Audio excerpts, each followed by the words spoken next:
नमस्ते दोस्तों, everyday computer Hindi channel में आपका स्वागत है।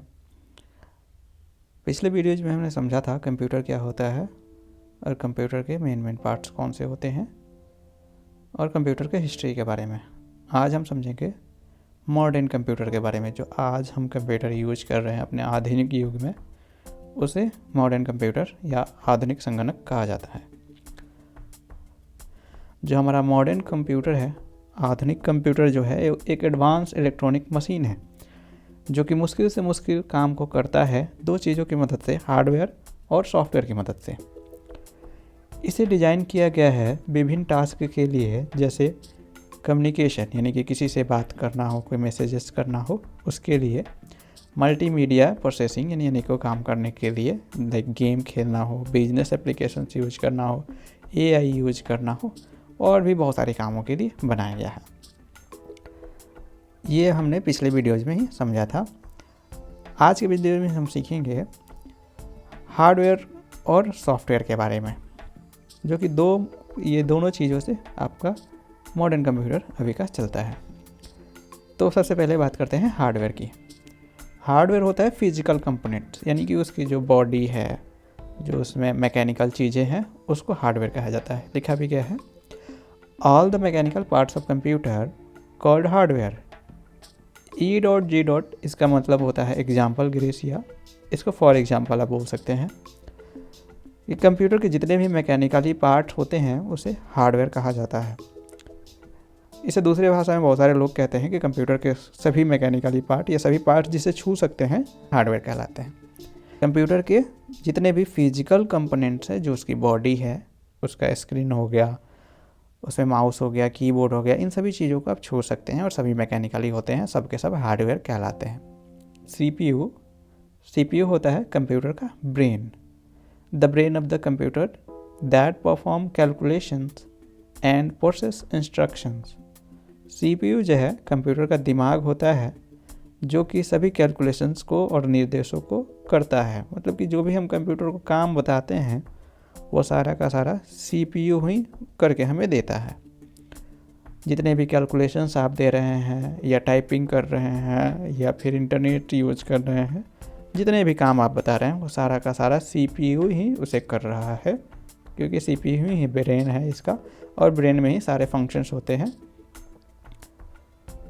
अब बात करते हैं मेमोरी का। तो मेमोरी क्या होता है? देखिए, मेमोरी का जो रोल है हमारे जीवन में या कंप्यूटर के जीवन में बहुत ही महत्वपूर्ण है, अहम भूमिका निभाता है। अगर मेमोरी ना रहे तो कोई डेटा संरक्षित करना बड़ा मुश्किल है। जैसे हमारा अगर मेमोरी ना रहे तो हम कुछ भी याद नहीं रख सकते हैं, वैसे ही कंप्यूटर में अगर मेमोरी ना रहे तो हम कोई भी डेटा स्टोर नहीं कर सकते हैं। तो मेमोरी जो है इम्पोर्टेंट है, और मेमोरी कंप्यूटर में दो होते हैं, दो प्रकार के। एक होता है प्राइमरी और दूसरा होता है सेकेंडरी। प्राइमरी जब आप कंप्यूटर खरीदते हैं तो कंप्यूटर के साथ इनबिल्ट मिलता है, उसके अंदर लगा हुआ मिलता है, प्राइमरी मेमोरी कहलाता है। और सेकेंडरी कहलाता है जो आप बाहर से यूज करते हैं, जैसे पेन ड्राइव हो गया, या फिर आप CD DVD यूज कर लिए, या और भी दूसरे प्रकार के बहुत सारे प्रकार के मेमोरी है। ये आगे आने वाले वीडियोज में हम समझेंगे। तो प्राइमरी और सेकेंडरी दो मेमोरी होते हैं, और प्राइमरी मेमोरी भी दो प्रकार का होता है। एक होता है आपका टेम्पररी मेमोरी, जिसे हम कहते हैं रैम। टेम्पररी क्यों कहते हैं अभी मैं आपको समझाऊंगा। और एक होता है परमानेंट मेमोरी, जो होता है रोम। आप लोगों ने रोम के बारे में सुना होगा, या आप फ़ोन वगैरह खरीदते होंगे तो उसमें रैम रोम आप पूछ करके लेते होंगे। दोनों का क्या यूज है ये अभी हम समझेंगे। तो पहला है रैम। रैम जो होता है, इसका फुल फॉर्म है रैंडम एक्सेस मेमोरी। ये एक टेम्पररी मेमोरी होता है। इसके बारे में लिखा गया है, temporary storage that speed up processing bye storing active data. ये एक टेम्पररी स्टोरेज होता है, जिससे हमारा जो कंप्यूटर में एक्टिव डेटा होता है वो इसको स्टोर करता है।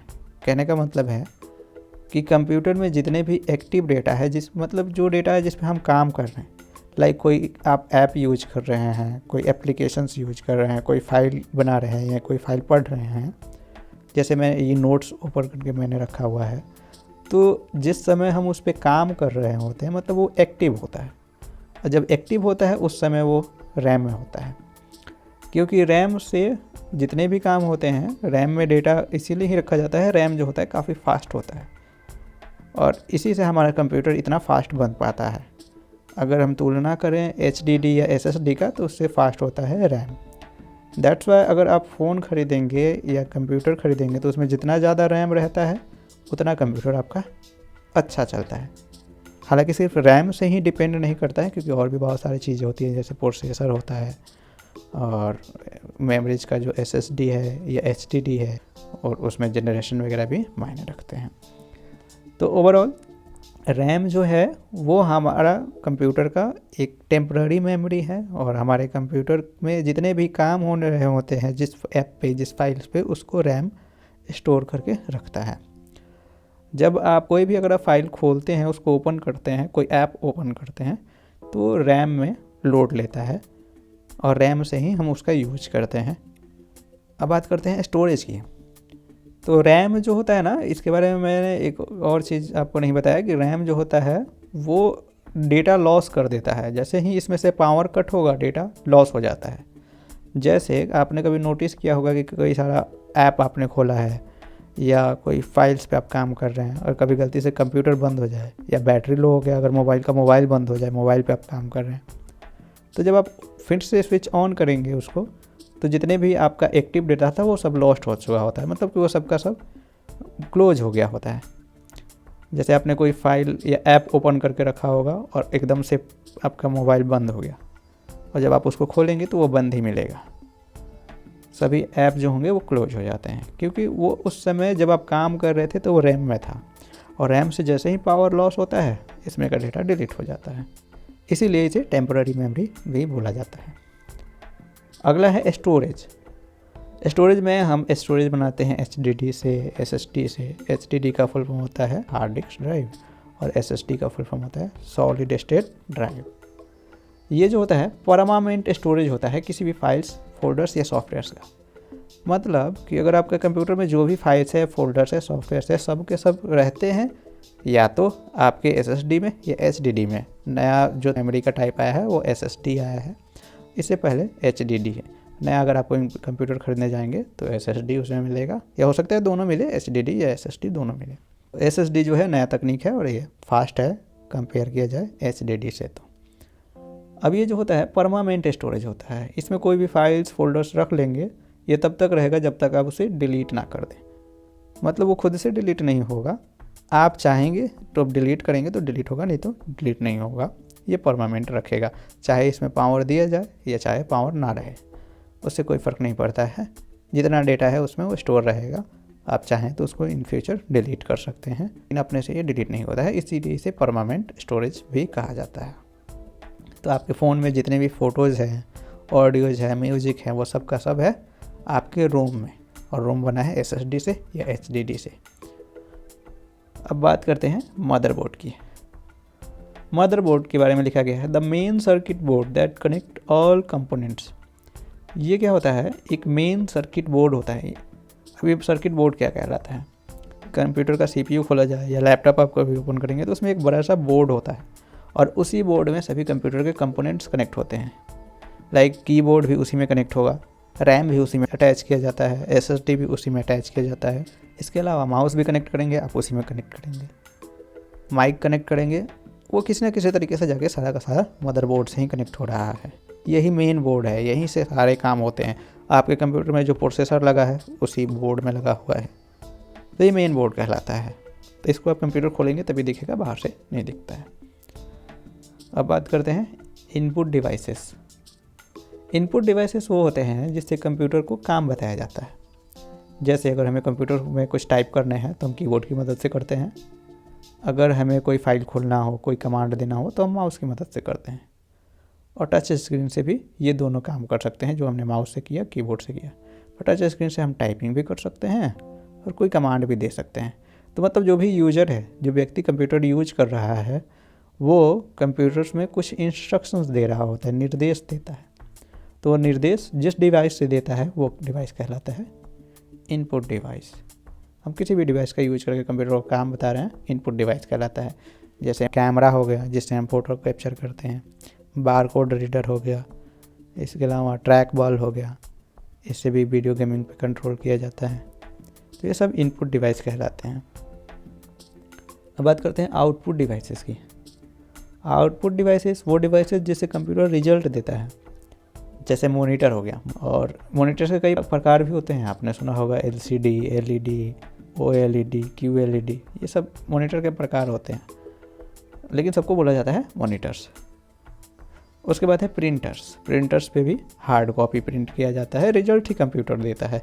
और स्पीकर से भी साउंड बाहर निकलता है। तो वो सभी डिवाइसेस जिसका यूज करके कंप्यूटर डेटा दिखाता है, डिस्प्ले कराता है, वो सब कहलाते हैं आउटपुट डिवाइस। अब हम समझेंगे सॉफ्टवेयर क्या होता है। लिखा गया है, software is a set of programs and instructions that tell a computer what to do and how to do. Software जो होता है वो सेट ऑफ प्रोग्राम्स है। मतलब प्रोग्राम्स क्या होते हैं और इंस्ट्रक्शंस क्या होते हैं। यूँ कहें कि कंप्यूटर को कोई काम करना है तो उसके लिए एक उसके भाषा में निर्देश निर्धारित किया गया है। जैसे आप कंप्यूटर से के कीबोर्ड से कोई बटन दबाते हैं तो उससे कौन सा काम होगा, इसको लिखा गया है। कोई भी अगर बटन दबाते हैं तो उस बटन से क्या एक्शन परफॉर्म होना चाहिए, इसके लिए इंस्ट्रक्शंस लिखे गए हैं, निर्देश दिए गए हैं कंप्यूटर को उसकी भाषा में। और बहुत सारे निर्देशों से बनता है प्रोग्राम, और बहुत सारे प्रोग्रामों से बनता है एक सॉफ्टवेयर। तो सॉफ्टवेयर जो होता है वो प्रोग्रामों का एक समूह होता है जो कि कंप्यूटर को बताता है क्या करना है और कैसे करना है। मतलब कंप्यूटर में कोई भी काम होगा तो किस तरीके से होगा। अगर हम कंप्यूटर को कोई काम देते हैं तो वो हम सॉफ्टवेयर को बताते हैं, ठीक है। हार्डवेयर हमारे भाषा को नहीं समझ सकता है। हार्डवेयर को हम कुछ भी काम देंगे उसको समझ नहीं आएगा। हम सॉफ्टवेयर को बताते हैं और सॉफ्टवेयर उसको उसकी भाषा में समझा देता है, हार्डवेयर को उसकी अपनी भाषा में समझा देता है और फिर हमें रिजल्ट दे देता है। तो ये एज अ ब्रिज भी एक्ट करता है। फॉर एग्जांपल मान लीजिए कि कोई दूसरे देश का व्यक्ति है, जैसे कोई रूस का हो, उसको रशियन लैंग्वेज आता है या दूसरा लैंग्वेज आता है और आपको हिंदी आता है। तो अगर आपको उससे कोई काम करवाना है, आपको उससे बात करना है, तो आपको उसकी भाषा नहीं आती है, तो बीच में एक ट्रांसलेटर होगा जिसको दोनों भाषा आता है। तो आप क्या करेंगे, उस ट्रांसलेटर को बताएंगे और ट्रांसलेटर क्या करेगा, उसको सामने वाले के भाषा में बताएगा और बता करके उससे काम करवाएगा, फिर आपको आपके भाषा में रिजल्ट दे देगा। यही सॉफ्टवेयर का काम है। कोई भी काम करवाने हैं कंप्यूटर से तो डायरेक्ट आप उसको अपने भाषा में कुछ दे करके काम नहीं करवा सकते हैं, उसका अपना भाषा है। तो आपको क्या करना है कि सॉफ्टवेयर जो है आपका दोनों भाषा समझता है। आपको बस काम बताने हैं सॉफ्टवेयर को, सॉफ्टवेयर क्या करेगा, कंप्यूटर से काम करवाएगा और फिर आपको रिजल्ट दे देगा। यही सॉफ्टवेयर का मेन रोल है मॉडर्न कंप्यूटर में। इसमें लिखा गया, it include applications like games, browsers and word processor as well as system software like operating software that help computer function. इसमें विभिन्न प्रकार के सॉफ्टवेयर शामिल है, जैसे एप्लीकेशंस प्रोग्राम, जिसे हम शॉर्ट फॉर्म में ऐप बोलते हैं। कोई गेम आप इंस्टॉल करते हैं, कोई ब्राउजर्स इंस्टॉल करते हैं इंटरनेट चलाने के लिए, वर्ड प्रोसेसर कोई आप बुक लिखने के लिए, डॉक्यूमेंट बनाने के लिए अगर आप कोई सॉफ्टवेयर यूज करते हैं। और साथ में साथ सिस्टम सॉफ्टवेयर भी इसमें सम्मिलित है, जैसे operating software. Operating software main software होता है जो कंप्यूटर को ऑपरेट करने में मदद करता है। There are mainly 2 types of software. मुख्यतः 2 प्रकार के सॉफ्टवेयर होते हैं, सिस्टम सॉफ्टवेयर, एप्लीकेशन सॉफ्टवेयर। और सिस्टम सॉफ्टवेयर को ऑपरेटिंग सॉफ्टवेयर भी बोला जाता है। शॉर्ट फॉर्म में इसी को OS बोला जाता है। OS operating software. ये क्या करता है, helps run and manage the computer. Computer में जितने भी काम होते हैं उनको ये मैनेज करता है और कंप्यूटर के चलने में मदद करता है। मतलब यही जो सॉफ्टवेयर है वो कंप्यूटर को चलाता है। एग्जाम्पल में कुछ सॉफ्टवेयर के नाम लिखे गए हैं, जैसे Windows. Most of the computers में विंडोज़ यूज होता है और हम भी इसमें विंडोज़ ही पढ़ेंगे आने वाले समय में। फिर मैक OS है, एंड्रॉयड आता है जो आप लोग के फ़ोन में आता है, iOS आता है आईफोन में। फिर लिनक्स है, ये ओपन सोर्स सॉफ्टवेयर होता है, तो इसको प्रोग्रामर जो सॉफ्टवेयर बनाते हैं वो इसको ज़्यादा पसंद करते हैं, तो उनके कंप्यूटर्स में ये सब लिनक्स मिलेगा। एक और सॉफ्टवेयर होता है एप्लीकेशन सॉफ्टवेयर, जो डिज़ाइन किया गया है यूजर्स के लिए अलग अलग स्पेसिफिक काम को करने के लिए। जैसे आपको जिस भी काम की ज़रूरत है उस हिसाब से आप सॉफ्टवेयर डाउनलोड कर सकते हैं, क्योंकि प्ले स्टोर पे हज़ारों सॉफ्टवेयर है। अब आपको सबका ज़रूरत थोड़े पड़ता है, आपको जिस चीज़ों की ज़रूरत पड़ता है वो आप डाउनलोड कर लेते हैं, जैसे ब्राउज़र्स या कोई एक स्पेशल गेम है या फिर MS ऑफिस। तो कुछ भी आपको ज़रूरत है आप अपने लिए डाउनलोड करते हैं। तो इस वीडियो में हमने जाना हार्डवेयर क्या होता है, सॉफ्टवेयर क्या होता है, हार्डवेयर के मेन पार्ट्स कौन कौन से होते हैं और सॉफ्टवेयर कितने प्रकार के होते हैं। आने वाले वीडियोज़ में हम पढ़ेंगे कंप्यूटर्स के जनरेशन्स के बारे में। तो आज के लिए इतना ही, धन्यवाद।